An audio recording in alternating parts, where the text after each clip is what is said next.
Class 8 इस video के अंदर हम करेंगे फैक्टराइजेशन चैप्टर की एक्सरसाइज 14.3 का क्वेश्चन नंबर 5। तो क्वेश्चन नंबर 5 हमें दिया है factorise the expressions and divide them as directed. Means हमें जितने भी एक्सप्रेशंस दे रखे हैं हर किसी को पहले फैक्टराइज करना है, फिर उसके बाद क्या करना है, डिवीजन करना है। तो पहला क्वेश्चन देखते हैं। इसमें दिया है Y square plus 7y plus 10 और इसको डिवाइड करना है हमें किससे, y प्लस 5 से। तो इसको हम डिवाइड कैसे करेंगे, पहले ये जो हमारे पास न्यूमरेटर है इसको हम फैक्टराइज करेंगे और फैक्टराइज करने के लिए मैंने आपको जो मेथड्स बताए हैं उनमें से ही कोई सा एक मेथड इसके अंदर लगेगा। तो पहले हम इसको न्यूमरेटर डिनोमिनेटर में लिख लेते हैं, Y square plus 7y plus 10 और इसके अपॉन में क्या आ गया, y प्लस 5। अब देखो ये जो ऊपर की तरफ न्यूमरेटर लिखा हुआ है इसमें कोई आइडेंटिटी तो लग नहीं रही, क्योंकि यहाँ पर तो चलो y का स्क्वायर है लेकिन 10 तो किसी का स्क्वायर होता नहीं है। तो यहाँ पर तीनों में से कोई सी भी आइडेंटिटी नहीं लगेगी, ना ही तीनों में से कोई चीज़ कॉमन आ रही है। तो हमारे पास एक मेथड और होता है जिसको मैंने आपको बताया था, मिडिल टर्म स्प्लिट। तो मिडिल टर्म स्प्लिट के अंदर हम क्या करते हैं, ये जो मिडिल वाली टर्म होती है, जैसे यहाँ पर मिडिल टर्म क्या है 7, इस टर्म को हमें तोड़ना होता है। और यहाँ पर हमारे पास 3 टर्म है और इन 3 टर्मों की हम कितनी टर्म बना देते हैं, 4। उसके लिए क्या करते हैं, इस वाई स्क्वायर के आगे कुछ नहीं है तो क्या मान लेते हैं 1। इस 1 की करते हैं इस 10 में क्या, मल्टीप्लीकेशन, ये जो कांस्टेंट होता है। तो मल्टीप्लाई करके क्या आना चाहिए, मल्टीप्लाई करके आना चाहिए 10। 1 की 10 में मल्टीप्लाई करेंगे तो 10 आएगा। और प्लस या माइनस करके क्या आना चाहिए, 7। प्लस या फिर माइनस करके आना चाहिए 7। तो आप इस 10 के फैक्टर्स देखते थे। तो 10 के फैक्टर क्या क्या होते हैं, 10 का फैक्टर अगर 1 के टेबल में 10 को देखा जाए तो वो 10 बार ही आता है। 1 में अगर हम 10 को प्लस कर दें तो कितना आएगा, 11। लेकिन हमें कितना लाना है, हमें तो 7 लाना है। और 10 में से अगर 1 को माइनस कर दिया जाए तो कितना आएगा, 9। तो ये वाली चीज़ तो फेल है, गलत हो गई है। तो 10 का अगला फैक्टर देखोगे अब, तो 10 आता है 2 के टेबल में कितनी बार, 5 बार। और जब आप 2 और 5 को क्या करोगे प्लस, तो कितना आ जाएगा, 7 आ जाएगा। दोनों को प्लस करके 7 भी आता है और दोनों की मल्टीप्लीकेशन करके 2 और 5 की कितना आता है, 10। तो यहाँ पर ये जो 7 है, इस 7 की जगह पर हम क्या लिख देंगे, 2 प्लस 5। तो आप इसको पहले लिखोगे वाई स्क्वायर तो एज इट इज आ जाएगा, ये वाला प्लस भी एज इट इज लगा दोगे, इस 7 की जगह पर ब्रैकेट लगा लोगे, ये वाला वाई एज इट इज आ गया और प्लस में 10। इस 7 की जगह पर क्या लिख देंगे, 2 प्लस 5 और अपॉन में क्या चल रहा है इसके डिनोमिनेटर में, y प्लस 5। अब ये y जो है ये ब्रैकेट के अंदर जो दोनों डिजिट होती हैं दोनों का होता है और ये प्लस अंदर जाएगा, तो प्लस अंदर जाकर इनके साइन तो चेंज कर नहीं पाएगा। माइनस अंदर जाता है तो साइन चेंज कर पाता है। तो वाई स्क्वायर प्लस 2 और ये y, तो प्लस 2y। उसके बाद प्लस प्लस क्या होते हैं, प्लस ही रहेगा, तो यहाँ पर आ गया प्लस 5y और फिर प्लस 10। उसके बाद अपॉन में क्या है, अपॉन में है y प्लस 5। उसके बाद नेक्स्ट स्टेप के अंदर आपको क्या करना होता है, शुरुआत वाले जो दोनों होते हैं, रीग्रुपिंग वाले मेथड में बताया था, इन दोनों में से कॉमन लेते हैं। लास्ट वाले जो दोनों होते हैं इन दोनों में से भी कॉमन लेते हैं। और मिडिल टर्म स्प्लिट इन दोनों के करने के बाद जो आएगा ब्रैकेट वो सेम आना चाहिए। तो इन दोनों को जब आप देख रहे होगे तो इन दोनों में से कॉमन क्या आ रहा है, y कॉमन ले लिया, यहाँ से क्या बचेगा y, क्योंकि इसके पास वाई स्क्वायर था, एक y आपने कॉमन ले लिया, एक बचा। उसके बाद 2y में से y कॉमन आ गया तो क्या बचेगा, 2 प्लस, ऐसे यहाँ पर 5y और 10 में से क्या कॉमन आ जाएगा, 5 के टेबल में दोनों आते हैं ना, जैसे ये 5y है तो ये 5 इंटू वाई होगा और ये 10 है तो ये क्या होगा, 5 इंटू 2 होगा। तो दोनों के पास 5 तो है ही ना, तो 5 क्या ले लेंगे हम, कॉमन। तो 5 हमने ले लिया कॉमन, तो इसके पास क्या बचेगा, इसके पास y बचा तो y लिख लेते हैं। 5 के टेबल में 10 कितनी बार आता है, 2 बार, 5 कॉमन ले लिया, 2 बचा, तो यहाँ पर हमने लिख दिया 2। और अपॉन में क्या है इसके, अपॉन में चल रहा है y प्लस 5। इसको ऐसे ही लेकर चलते रहोगे। उसके बाद मैंने आपको बताया था कि मिडिल टर्म स्प्लिट हम जब भी करते हैं तो ये वाला ब्रैकेट सेम आना चाहिए। अगर ये ब्रैकेट सेम आया है तभी माना जाएगा कि आपने जो क्वेश्चन किया है वो बिल्कुल सही है। तो y प्लस 2 दोनों में कॉमन आ रहा है, उसको हम एक बार लिख लेंगे। तो आप यहाँ पर लिख दोगे y प्लस 2 आ गया दोनों में से क्या, कॉमन। और बचा क्या, यहाँ से बचेगा y और यहाँ से बचेगा प्लस 5। y प्लस 2 कॉमन आ गया तो क्या बचा, यहाँ से बचा y। ये वाला y प्लस 2 कॉमन आ गया तो यहाँ से क्या बचा, प्लस 5। और अपॉन में क्या है, अपॉन में है इसके y प्लस 5। ठीक है, अब हमने ऊपर वाला जितना हम फैक्टराइज कर सकते थे न्यूमरेटर वो हमने कर लिया। अब हमारे पास डिनोमिनेटर और न्यूमरेटर का एक ब्रैकेट बिल्कुल सेम आ गया, तो हम y प्लस 5 से y प्लस 5 को क्या कर देंगे, काट देंगे।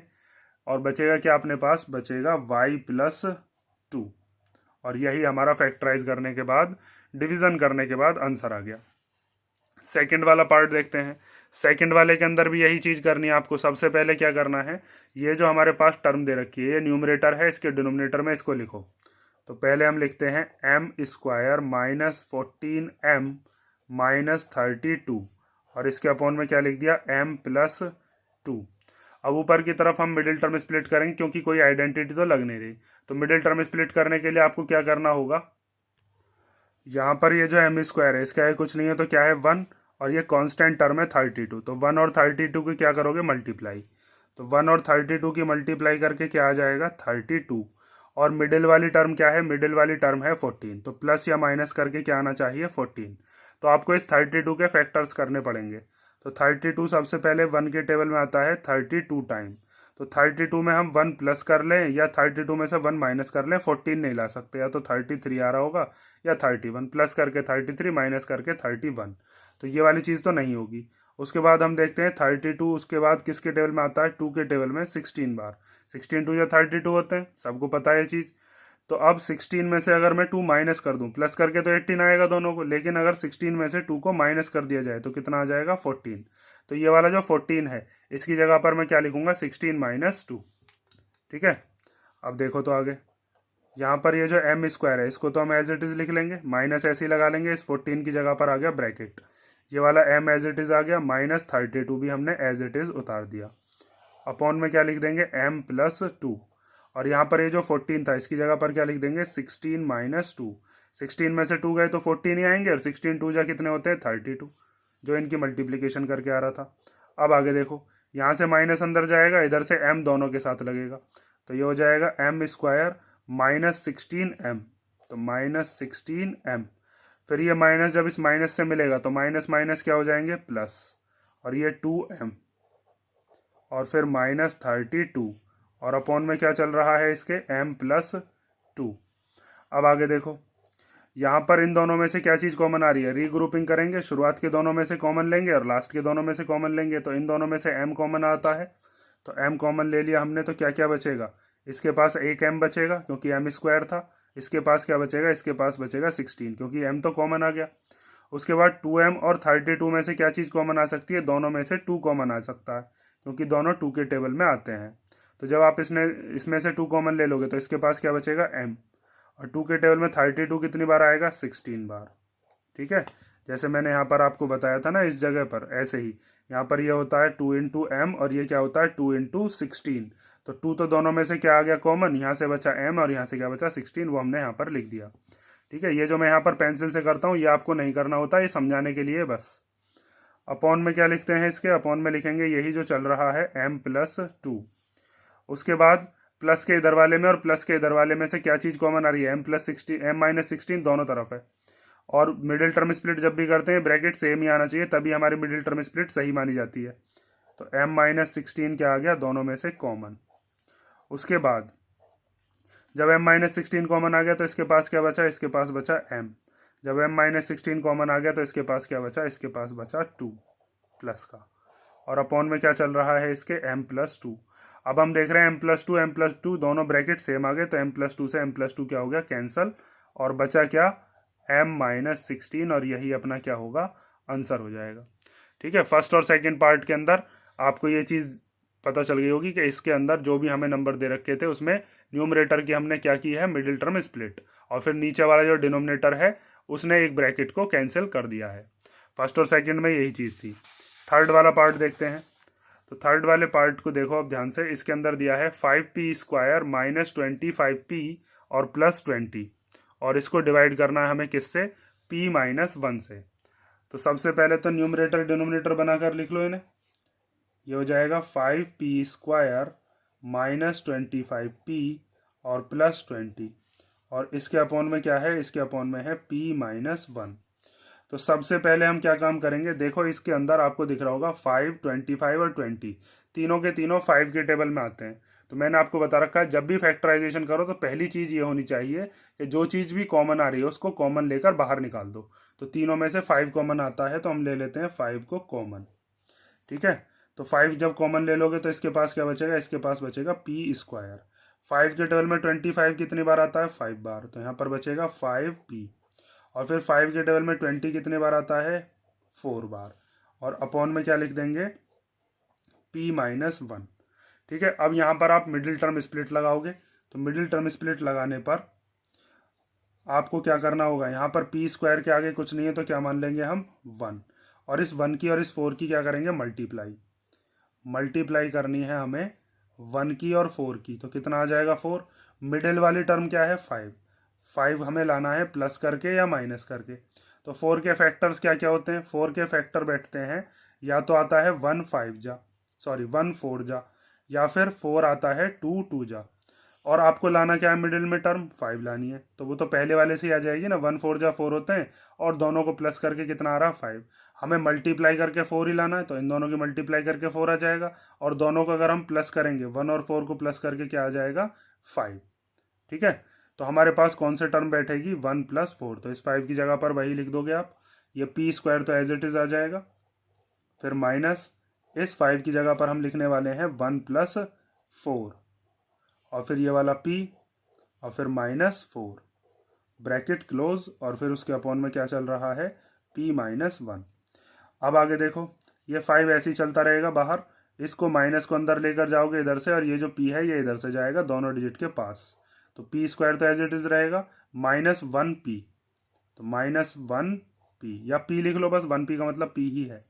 यहाँ से माइनस इस प्लस के साथ मिलेगा तो क्या हो जाएगा? -4p, और फिर है ये वाला -4, और अपॉन में क्या चल रहा है? इसके अपॉन में है p-1। अब आगे देखते हैं हम, तो यहाँ पर आपको दिख रहा होगा रीग्रुपिंग मेथड जब हम लगाएंगे तो इन दोनों में से क्या चीज़ कॉमन आ जाएगी? p।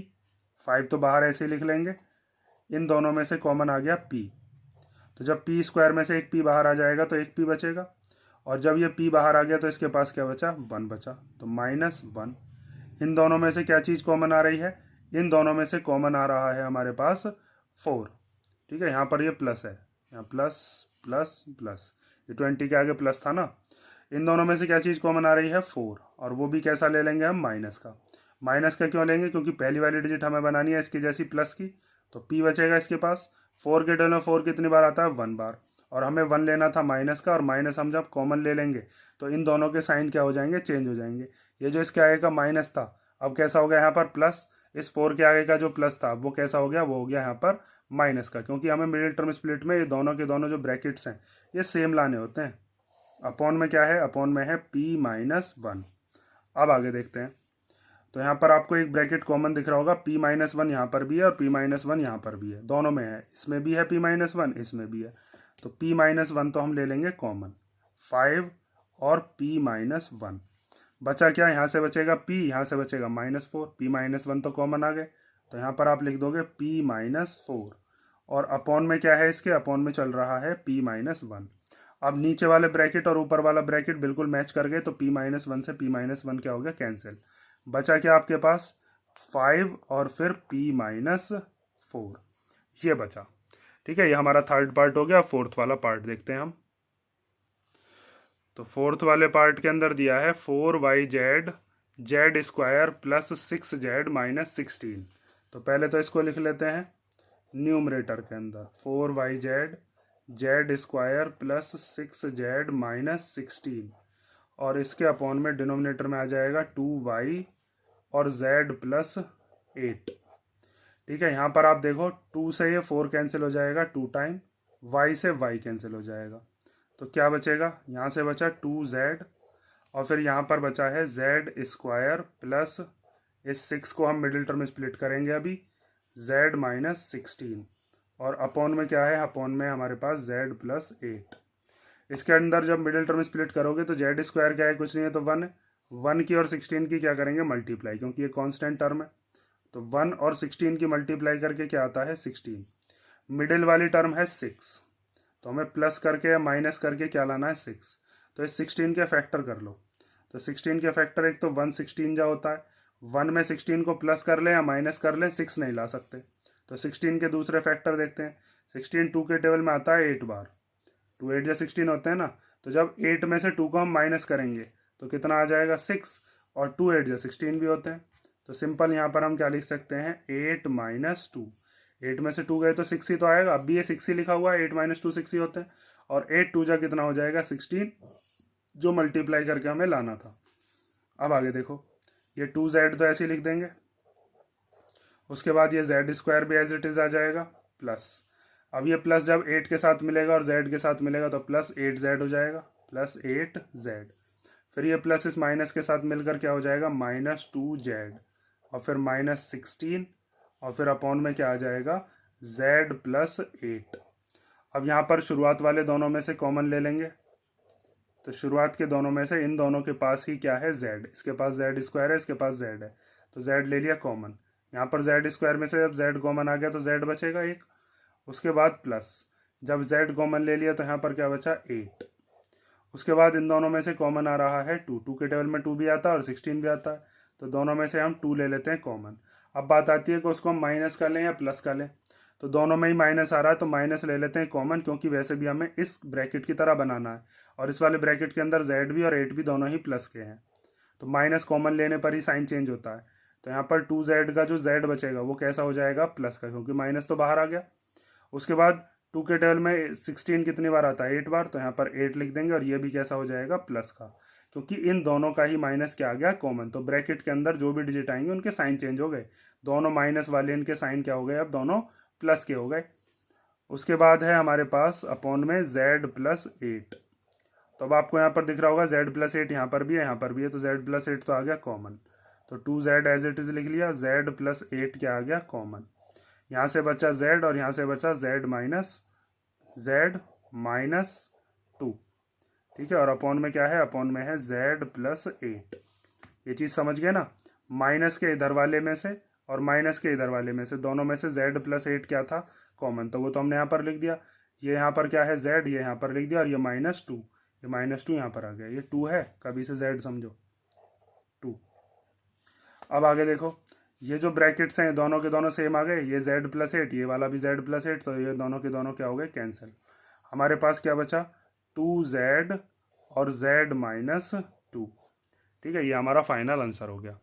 ये हो गया हमारा क्वेश्चन नंबर 4th, 5th का 4th पार्ट। अब हम देखते हैं 5th का 5th पार्ट। तो 5th पार्ट के अंदर हमें दिया है 5pq, फिर उसके बाद p² - q², और उसके डिवीजन में है 2p p + q। तो इसको लिख लेते हैं पहले न्यूमरेटर डिनोमिनेटर बनाकर, 5pq p² - q², इसके अपॉन में 2p और फिर p + q। यहाँ पर इस p से ये p कैंसिल हो जाएगा, तो क्या बचेगा 5q बचा, और अपॉन में क्या बचा 2। अब यहाँ पर ध्यान से देखो, p² - q² क्या होता है, तो आपने एक आइडेंटिटी पढ़ी थी, वो आइडेंटिटी थी कि अगर a² - b² होता है तो हम उसको क्या लिख लेते हैं a + b और a - b। तो यहाँ पर भी ऐसे ही लिखा हुआ है p² - q², जैसे ये होता है ना a² - b²। तो हमने जैसे यहाँ पर a + b a - b लिखा था आइडेंटिटी को खोल के, तो यहाँ पर हम लिख देंगे p + q और p - q। आइडेंटिटी खोल देनी है, मतलब सीधा सिंपल ये है। तो अपॉन में तो p + q है ही पहले से, ये जो दे रखा है। उसके बाद यहाँ पर हमने आइडेंटिटी खोल दी, एक बार लिख दिया p + q और एक बार क्या लिख दिया p - q। तो p + q से p + q कैंसिल हो गया, क्योंकि ये नीचे दे रखा था और ये एक्सपेंड करने के बाद आ गया जब हमने आइडेंटिटी खोल दी। तो क्या बचा 5q p - q, और अपॉन में क्या बचा 2, ठीक है। उसके बाद देखते हैं हम अब 6th वाला पार्ट। 6th वाले पार्ट के अंदर भी हमें एक आइडेंटिटी का ही यूज़ करना पड़ेगा, यही वाली आइडेंटिटी, साफ पता चल रहा है यहाँ पर। देखो लिख कर दिखाता हूँ पहले, 12xy 9x² - 16y², ये लिख लिया हमने न्यूमरेटर में। डिनोमिनेटर में क्या लिख लेंगे 4xy और फिर 3x + 4y। तो यहाँ पर x से x कट जाएगा, y से y कट जाएगा। 4 के टेबल में 12 आता है 3 बार, तो क्या लिख देंगे 3। उसके बाद देखो यहाँ पर 9x² है, यहाँ पर 16y² है, यहाँ पर नीचे दे रखा है 3x + 4y। तो यहाँ पर भी आप ये वाली आइडेंटिटी बना सकते हो a² - b² की। आपको पता होगा 9 किसका स्क्वायर होता है 3 का, 16 किसका स्क्वायर होता है 4 का, तो हम इसको लिख सकते हैं 3x का होल स्क्वायर। इस 9 की जगह पर क्या लिख दिया 3, और ये वाला x और 3x का क्या कर देंगे स्क्वायर, क्योंकि 3 का स्क्वायर करेंगे तो 9 आ जाएगा और x का स्क्वायर करेंगे तो x² आ जाएगा, माइनस 16y² को क्या लिख सकते हैं, 4y का स्क्वायर। 4 का स्क्वायर करते हैं तो 16 आता है, y का स्क्वायर करेंगे तो y² आ जाएगा। और अपॉन में क्या है इसके, 3x + 4y, तो वो हमने नीचे लिख दिया 3x + 4y। अब आगे देखो, हमारी जो आइडेंटिटी होती है वो होती है a² - b²। तो इसको मानोगे आप, ये जो 3x है ये हो गया हमारे लिए a, और ये क्या हो गया 4y हमारे लिए b। तो ये हो गया a² - b², a² - b²। तो हम इसको क्या लिख सकते हैं, a + b, a - b। तो एक इसका मतलब ये, एक बार 3x के प्लस में लिख देंगे 4y, एक बार 3x के माइनस में लिख देंगे 4y। ये वाला जो 3 है इसको तो एज इट इज लिख लिया। उसके बाद 3x + 4y, एक बार तो लिख दिया a + b, ऐसे आइडेंटिटी की तरह जब खोल रहे हैं। और फिर एक बार लिख देंगे 3x - 4y, और अपॉन में क्या चल रहा है इसके, 3x + 4y। तो ये वाला ब्रैकेट पूरा का पूरा इसकी तरह आ गया, तो ये दोनों ब्रैकेट कैंसिल हो गए। क्या बचा हमारे पास, 3 बचा और 3x - 4y बचा। ठीक है, ये हो गया आपका 6th वाला पार्ट। अब हम देखते हैं इसका लास्ट पार्ट, 7th। तो 7th वाले पार्ट के अंदर हमें दिया है 39y³ 50y² - 98, और इसको डिवाइड करना है हमें।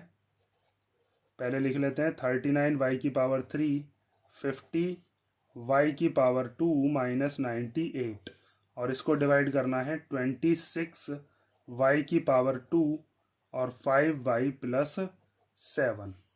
तो 39 और 26 को देखकर आपको 13 का टेबल याद आ रहा होगा। 13 3 जा 39 होते हैं, 13 2 जा 26। यहाँ पर y³ है, यहाँ पर y² है। तो इसका मतलब क्या है, y³ का मतलब है y 3 बार है, और y² का मतलब क्या है, y 2 बार है। तो 2 y तो कट ही जाएंगे, एक y बचेगा बस ऊपर, तो हम उसी y को बस लिख देंगे 3 और y। ठीक है, नीचे वाला जो y² है ये इसने इसकी पावर को कैंसिल कर दिया। ये जो मैंने आपको यहाँ पर काट के दिखाया, बस ये लिखना है आपको 3y। अपॉन में क्या है, अपॉन में है 2, ये वाला। उसके बाद यहाँ पर 50y² - 98 है, यहाँ पर 5y + 7 है। तो ये दोनों कैसे कैंसिल हो सकते हैं, तो मेरे को देखकर यहाँ पर ये पता चल रहा है कि 50 और 98 ये दोनों में से ही 2 कॉमन आ जाएगा। जैसे 50 जो होता है, जब इसमें से 2 कॉमन लोगे तो 25 आएगा। भाई 2 कॉमन लेने का मतलब क्या है, आधा करना है इसका, तो 50 के आधे 25 होते हैं। और 98 को भी 2 से डिवाइड कर सकते हैं, 98 के आधे कितने हो सकते हैं, 49। और यहाँ पर जब 25 आ जाएगा और 49 आ जाएगा तो वो दोनों 5 और 7 के स्क्वायर बन जाएंगे। ठीक है, तो हम क्या करते हैं, दोनों में से क्या ले लेते हैं, 2 ले लिया कॉमन। तो जब आप 2 कॉमन लोगे 50 में से, तो ये कितने बार बचेगा इसके टेबल में, ये आएगा 25 बार। देखो इस चीज़ को ध्यान से समझ लो। 50 को आप क्या लिख सकते हो, 50 के जब आप फैक्टर करोगे तो 2 के टेबल में आता है 25 बार, और 25 को आप ऐसे करके लिख दो 2 × 25। ठीक है, ऐसे 98 को क्या लिख सकते हो आप, इसको आगे भी एक्सपेंड कर सकते थे, लेकिन हमें 2 ही कॉमन दिखेगा बस इसमें। 98 को हम 2 से डिवाइड करेंगे तो कितना आएगा, 49। तो इसको हम लिख सकते हैं 2 × 49। तो दोनों में से क्या चीज़ कॉमन आ रही है, 2 कॉमन आ रहा है ना। 25 के अंदर 2 5 होंगे भाई, 25 को आप कैसे सॉल्व करोगे, 5 5 जा और फिर 5 बन जा। 49 को कैसे करोगे, 7 7 जा और 7 बन जा। तो यहाँ पर 5 और 7 तो कॉमन नहीं आएंगे, लेकिन दोनों में से क्या चीज़ कॉमन आ जाएगी, 2 कॉमन आ जाएगा। तो इसीलिए मैंने दोनों में से क्या कर लिया, 2 कॉमन ले लिया। तो जब आप 2 कॉमन ले लोगे तो इसके पास क्या बचेगा, इसके पास बचेगा 25, वो लिख दिया। और फिर y² माइनस, जब 98 में से आपने 2 कॉमन ले लिया होगा तो क्या बचेगा, इसके पास 49। अपॉन में क्या चल रहा है, 5y + 7। यहाँ पर इस 2 से ये 2 क्या हो जाएगा, कैंसिल। तो यहाँ पर बचा 3y और 25y² - 49। अब इसमें लगाएंगे हम आइडेंटिटी। कौन सी आइडेंटिटी, अभी मैंने आपको पिछले क्वेश्चन में ही बताई थी कि a² - b² = क्या होता है, a + b और a - b। तो इसको इसी फॉर्म में बनाओ, a² - b² की फॉर्म में। तो 25 किसका स्क्वायर होता है, 5 का, और 49 किसका स्क्वायर होता है, 7 का। तो आप इसको लिख सकते हो 5y का होल स्क्वायर, और 49 को लिख सकते हो 7 का स्क्वायर, और अपॉन में क्या चल रहा है इसके, 5y + 7। अब ये जो आइडेंटिटी होती है a² - b² में, ये वाली जो चीज़ है इसको मानोगे आप a, और इसको क्या मानोगे, इसको मानोगे b। तो a² हो गया, ये b² हो गया। तो ए स्क्वायर माइनस बी स्क्वायर की आइडेंटिटी को जब हम एक्सपेंड करते हैं तो ए प्लस बी ए माइनस बी मीन्स एक बार 5y के प्लस में लिख देना है 7, एक बार 5y के माइनस में लिख देना है 7। तो आप लिख लो अब इसको 3y तो एज इट इज़, और एक बार 5y के प्लस में 7 और एक बार 5y के माइनस में 7, और अपॉन में क्या चल रहा है इसके 5y प्लस 7। 5y प्लस 7 से 5y प्लस 7 कट जाएगा तो बचेगा क्या, यहाँ से बचा 3y और यहाँ से क्या बचा 5y माइनस 7। ठीक है, इसी के साथ आपकी ये जो एक्सरसाइज है एक्सरसाइज 14.3 ये कंप्लीट होती है। अगर किसी क्वेश्चन में कोई डाउट हो तो कमेंट करके पूछ लेना।